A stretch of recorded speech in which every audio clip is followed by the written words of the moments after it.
Hi, my name is Shannon, and today I'm going to show you how I built this support around this dishwasher because it's on the end and there's not a cabinet to support the countertop. And we did concrete countertops, so it really does support a ton of weight. So let's get into it. A lot of the times, a dishwasher is put between two different cabinets, so there's support on either side of the cabinet that can help support the weight of the countertop. But there's not a cabinet on the other side of our dishwasher. So I needed to come up with a way to support the counter on the other side of the dishwasher next to the fridge. This is the structure I came up with. I used 3/4 inch plywood for these 4 pieces here, and for the side, I used 2 Ikea end panels for this part.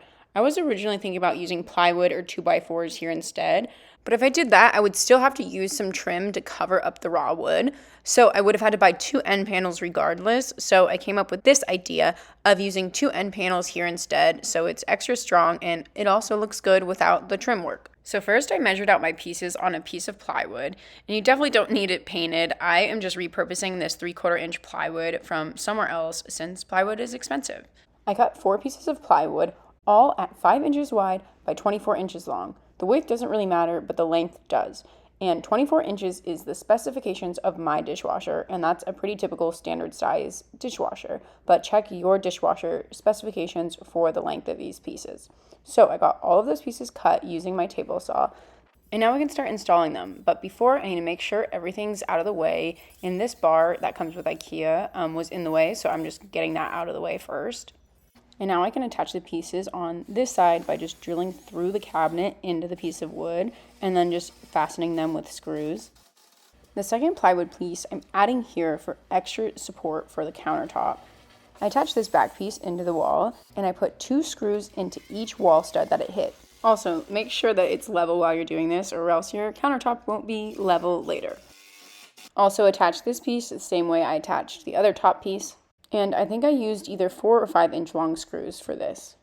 I'm also going to add a piece down here, and this piece essentially is going to keep this side panel from sliding out this way. Also attach to this one into the studs in the wall, but be really careful because in kitchens there is plumbing, so just make sure you're not hitting a pipe because that would really suck. So now all 4 of my pieces are attached to this side and the 2 back pieces are attached to the wall, so now we can start working on attaching it to the side panel.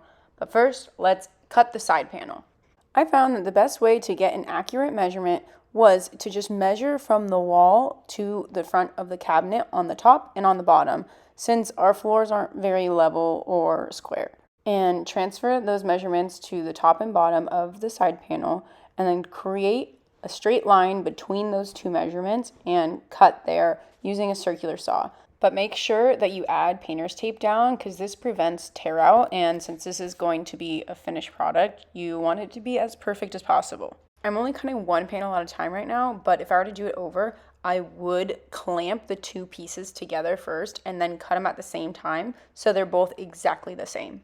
And don't let your piece fall like this, like I did, because that caused a lot of tear out. You can see this is the result of that. Instead, halfway through cutting, pause and then support the other end of the stick or tape it in place so that doesn't happen.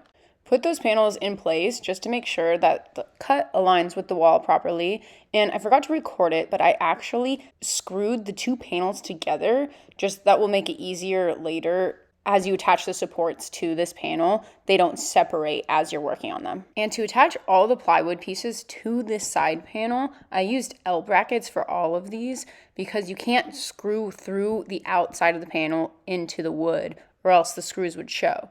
But if you don't want to use L brackets, you could also use pocket holes. Or you can use screws going through just one of the side panels and then you sandwich the screws between the other side panels so you can't see the screws from the outside. But you do need to make sure that your screws are really flush into the surface of the first one. I decided to add a whole nother bigger L bracket here as well just to make it extra strong since we are putting concrete countertops on top of this. So you can see I added L brackets here, here, here, and here.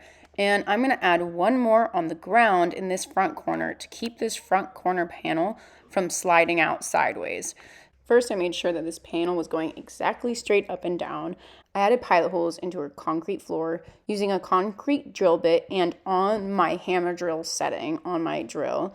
And this took a while, but I eventually did it and used Tapcon concrete screws to attach into the floor and then normal wood screws going into the side panel. So that's how I added this end panel to support our countertop. And this is what our kitchen ended up looking like. You can see it fully supports our concrete countertops. So I'd say it was a success. Thanks for watching. I hope this helped.